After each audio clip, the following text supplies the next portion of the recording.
My father announced the new will at Thanksgiving dinner, with the turkey still on the table and everyone's wine glasses half full, like it was just another thing to get through before dessert. He stood up, which he never does. My father is a sit-down-to-talk kind of man, and he tapped his glass once. My mother already had that look on her face, the one I'd learned to read over 34 years. Quiet satisfaction, the kind she wears when something has gone exactly the way she planned. "Your mother and I have made some updates," he said.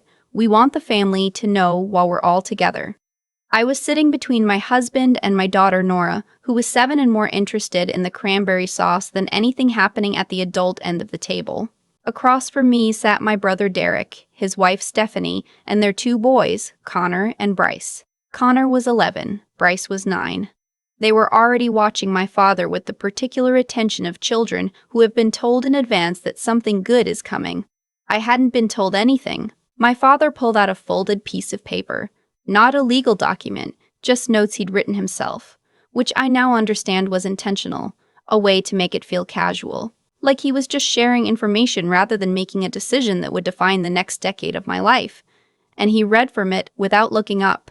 The house in Muskoka, the one my grandparents built, the one I spent every summer of my childhood in, the one I had taken my daughter to every July since she was born, would go to Derek. The investment portfolio, which my father had been quietly building since the 90s, would be split, 70% to Derek, 30% to me.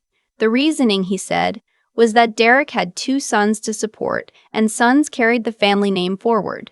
He actually said that, carried the family name forward. In Ontario, in the 21st century. My daughter looked up from the cranberry sauce. She's 7, but she's perceptive, the way quiet children often are, and she had heard her name not come up once. I didn't say anything. My husband James put his hand on my knee under the table. I could feel him deciding whether to speak. I gave the smallest shake of my head. My mother was smiling at Derek. Derek was nodding slowly, the way he does when he's pretending to be humbled by something he fully expected. Stephanie was already asking about the Muskoka property, the square footage, whether the dock had been updated, whether they could bring the boys up in March for the ice. I cut a piece of turkey I didn't eat. I poured myself more wine. I watched my father fold his paper back up and sit down like he'd just read the weather report. After dinner, while the men watched the game, and Stephanie helped my mother with the dishes in that particular way Stephanie does things, making sure to be seen doing them, I took Nora upstairs to the guest room and lay down beside her while she fell asleep. I stared at the ceiling. I did the math. My father's investment portfolio was worth approximately $340,000. I knew this because I was the one who had been managing it for the last 4 years. That part requires some explaining. My father had a financial advisor for most of his adult life, a man named Gerald who charged a 1% management fee and had, over the course of 18 years, produced returns that barely kept pace with inflation. When Gerald retired in 2021, my father was lost. He didn't understand the accounts, didn't trust the internet, didn't know how to evaluate a new advisor.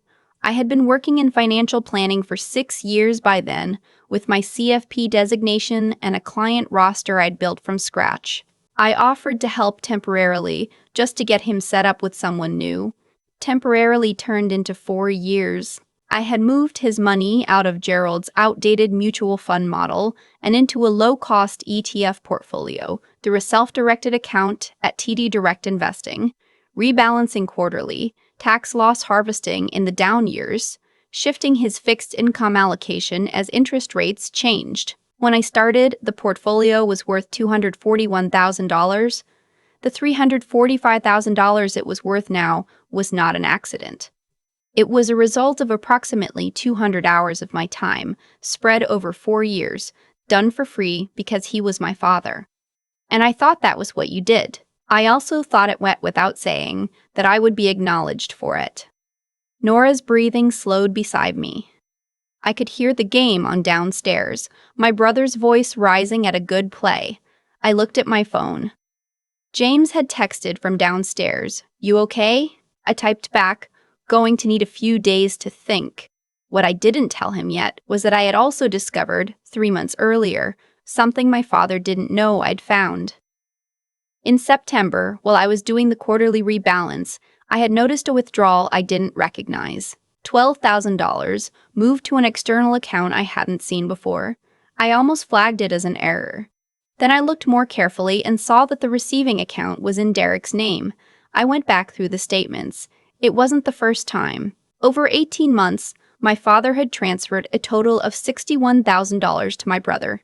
Not alone. There was no promissory note, no documentation, nothing in the account notes.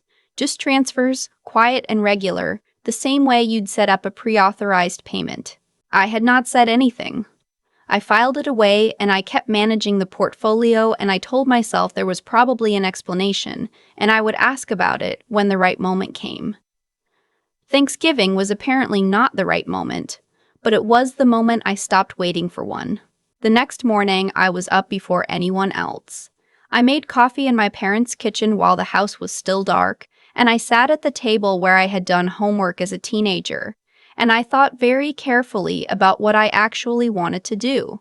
I want to be honest about what I was feeling. It wasn't just hurt, though it was that. It wasn't just anger, though it was that too. It was something more specific. The particular exhaustion of realizing that the story you've been telling yourself about your family is not the story they have been telling about you.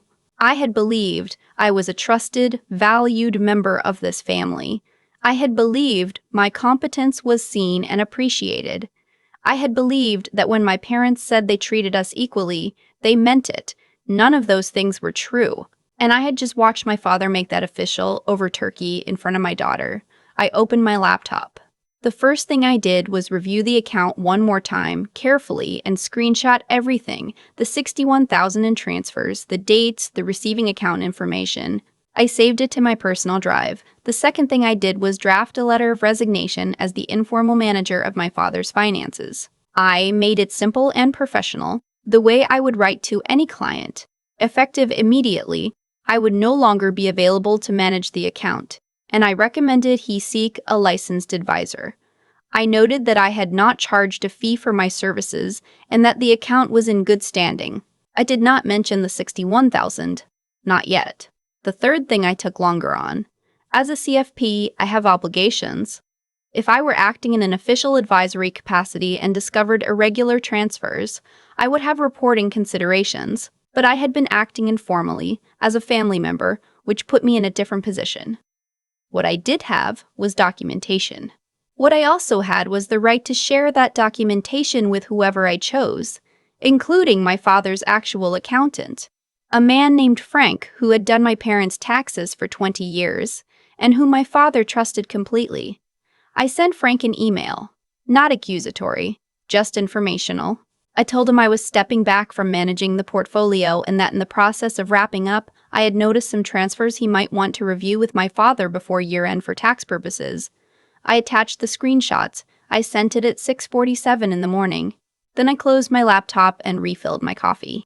James came downstairs at 7:30 to find me at the table with my second cup and what he later described as a very calm expression. "Did you sleep?" he asked. "A little," I said. "I need to tell you something." I told him about the $61,000. I told him about the letter I'd sent to Frank. I told him that I was done managing my father's portfolio and that I was going to let whatever happened next happen without my involvement. He sat down across from me. He was quiet for a moment. "What do you need from me?" he asked. "That's why I married him." Not once did he tell me I was overreacting, or suggest I give my father the benefit of the doubt, or remind me that family is complicated. He just asked what I needed. "I need us to go home after breakfast," I said. "And I need to not talk about it at the table." We got through breakfast. My mother made eggs. Connor and Bryce were loud about wanting to go back to the park. Nora ate her toast and watched everyone with those careful eyes. My father was normal, cheerful, asking James about work, topping up the orange juice. Nothing in his manner suggested he had done anything the previous evening that required processing. That was perhaps the strangest part. To him, I think, it had been simple. He had made a practical decision. He had communicated it, now it was done. We left at 10:30. I hugged both my parents at the door. I said I'd call during the week. I did not say anything about the account or the letter or any of it. In the car, Nora fell asleep before we'd cleared the driveway. James drove, and I watched the highway and didn't turn on the radio. Frank called my father on a Tuesday. I know this because my mother called me on Wednesday. She didn't open with pleasantries. She said, "Your father is very upset." And I said, "About what?" And she said, "You know what." And I said, "I think you should have Dad call me if he wants to talk about it." He called that afternoon. The conversation was painful in the way that honest conversations with people who love you but have also wronged you tend to be painful, layered, circling, neither of you fully saying the thing you mean. My father said he didn't understand why I had gone to Frank. I said I had an obligation to make sure the account was properly accounted for when I handed it off, and that the transfers were something he should have documented for tax purposes. He said the transfers were private. I said private transactions in a registered account weren't really private from a tax perspective. He said that wasn't the point. I said I knew. Then there was a long pause. "The arrangement with Derek is separate," he said finally. "That has nothing to do with the inheritance." "Does Derek know that?" I asked. Another pause. "That's between Derek and me," he said. "Okay," I said. "I just want to make sure you've talked to Frank about the documentation. For your own protection. I was not cruel. I want to be clear about that. I did not yell. I did not list my grievances. I did not bring up the portfolio returns, or the 200 hours, or the Thanksgiving dinner announcement, or the fact that my daughter had been sitting at that table too. I said what needed to be said practically, and I let the rest of it sit in the room without naming it, because my father is not a man who responds to direct emotional confrontation. He retreats from it, and retreating was the last thing I wanted him to do right now. The thing I needed him to do was think. Frank, I later learned, had a separate conversation with my father that I was not present for. I don't know exactly what was said. What I know is that Frank recommended my father consult an estate lawyer to review the will and ensure the transfers to Derek were properly documented either as gifts or as an advance on inheritance, because without documentation, they could create complications for the estate. The estate lawyer was a woman my father had never met, referred by Frank, and she was apparently very thorough. Thorough enough that 6 weeks later my father called me again. His voice was different this time, quieter. The lawyer suggested we revisit the distribution, he said. I was at my desk at work. I had a client meeting in 40 minutes. I closed my office door. "What does that mean?" I said. "She said the transfers to Derek should be counted against his share," he said, "so that it's equitable." I waited. "And she suggested the Muskoka property might be better handled as a shared asset rather than a direct transfer to one child," he said, "to avoid conflict." I kept waiting. "Your mother and I are going to make some changes," he said. He didn't apologize. I want to be honest about that too. My father has never once in my life said I'm sorry to me directly. What he said was, "We want to do right by you," which in my father's language is the closest thing to an apology you will ever receive, and I have spent 34 years learning to accept that. "I appreciate that," I said. "The account," he said. "Do you want to keep managing it?" I thought about it. I genuinely did. I thought about the 200 hours and what they'd produced and whether I was willing to keep giving that. "I'll think about it," I said. I did think about it. I said it for 2 weeks. I talked to James about it. I talked to my therapist about it, which is its own kind of useful, because my therapist does not have opinions about my father. She just asks questions that make me find my own. What she asked was, "What would you be doing it for?" if you said yes. And I realized the answer had changed. Before Thanksgiving, I had been managing the portfolio because I believed it was seen, because I believed it was part of a reciprocal relationship, because I told myself that competence demonstrated was its own form of communication. Now I knew it wasn't. My father saw my competence clearly. He had just not considered it relevant to how he valued me relative to Derek. If I went back, I would be doing it because I wanted to, because it was in my parents' financial interest, and because I had made peace with the fact that it would not change how they saw me, but it might change how I saw myself. That felt like enough. I called my father back and said yes. With one condition, I wanted a simple written agreement, Nothing formal, just a letter confirming I was acting as an informal advisor and that my time was being contributed voluntarily. Not for compensation, for documentation. He agreed without hesitation. I think that surprised me more than anything else. Derek called me in December. He'd found out about the estate lawyer, about the redistribution, about the fact that the $61,000 would now be counted against his share. He was not pleased. He said I had gone behind the family's back. He said I had made a private matter into a legal matter. He said it was a betrayal. I let him finish. Then I said, Derek, I filed a required account notification when I closed out management of an informal advisory relationship. If the numbers don't work for you, that's a conversation to have with Dad. He hung up. Stephanie sent me a long text 2 days later. I read it once and then I set my phone down and I made dinner and I helped Nora with her reading homework and I did not respond that night or any night after. There is a version of this story where I feel guilty, where I second guess whether I should have just said nothing, let the will stand, been the bigger person in the particular way women in families are always being asked to be the bigger person.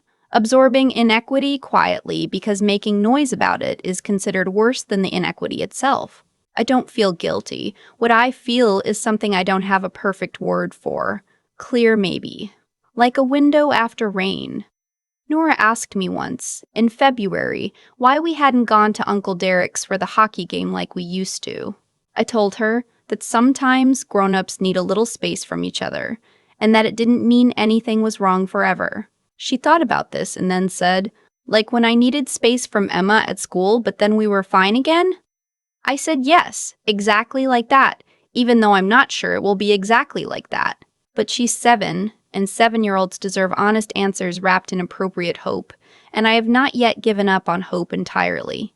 My parents and I have dinner once a month now. My mother still has the look sometimes, that quiet satisfaction when something goes her way. But she aims it less at me and more at the general situation of having her family together. My father asks about the portfolio, about the market, about whether I think rates are going to move. We talk about Nora. We talk about the cottage, which is being put into a shared trust, accessible to both families, which is not a perfect solution, but is a real one. James says I should feel good about how it turned out. And I do, mostly. But what I think about more than the outcome is the moment at the kitchen table in the dark, with the coffee and the open laptop and the decision about who I was going to be, when it would have been easier to be quiet. I had spent 4 years making my father's financial future more secure. I had done it carefully, competently, for free, without complaint. And when he looked at the table on Thanksgiving and divided what that future was worth, he divided it without me. I didn't cause a scene. I didn't make it about emotions or fairness or all the things I had every right to make it about. I just opened a laptop and did the one thing I actually knew how to do. I made sure the numbers told the truth. I think about my father standing up at that table a lot. The way he tapped his glass once like it was nothing. Like 4 years of my Saturdays and my spreadsheets and my quarterly rebalances were just background noise to a decision he'd already made. What strikes me now isn't the anger. The anger has mostly settled. What strikes me is how long I had been doing the right thing while quietly hoping that doing the right thing would eventually be noticed and rewarded. That's not integrity. That's a transaction dressed up as generosity. And I didn't fully see it until Thanksgiving dinner forced me to. There's a version of me that stays quiet, that absorbs the Muskoka announcement and the 70-30 split, and drives home and cries and tells herself that making noise would only make things worse, that being gracious is the higher road, that family is complicated and you have to pick your battles. I have been that version of myself before, for years honestly, but sitting at my parents' kitchen table at 6 in the morning, opening that laptop, that was a different choice. Not a vengeful one, a precise one. I didn't fabricate anything. I didn't exaggerate anything. I simply stopped protecting people from information they were always going to have to face. The $61,000 existed whether I flagged it or not. Frank was going to find it eventually. All I did was make sure it surfaced at a moment when it could actually change something. That distinction matters to me, There's a kind of courage that isn't loud. It doesn't announce itself. It doesn't perform. It just refuses to look away from what it knows. I had the knowledge and the skill to see the full picture of my family's finances clearly, and for 4 years I used that skill in service of people who were, it turned out, simultaneously making decisions that didn't account for me at all. The moment I stopped protecting them from the consequences of their own choices, things began to move. Nora doesn't know any of this. She's 7. She knows we don't see Uncle Derek as much, and she knows the cottage is still in the family. And she knows her parents seem okay. That's what I wanted her to know. Children absorb more than we realize. Not the facts, but the feeling underneath the facts. Whether the adult in the room is someone who handles hard things with steadiness, or someone who falls apart, or someone who pretends nothing happened, I want her to grow up watching someone handle hard things with steadiness. That felt more important to me than any of the money. What I took from all of it when I finally stopped replaying the dinner and started actually sitting with it is something I'm still learning to trust. That being good at something is not the same as being passive about it.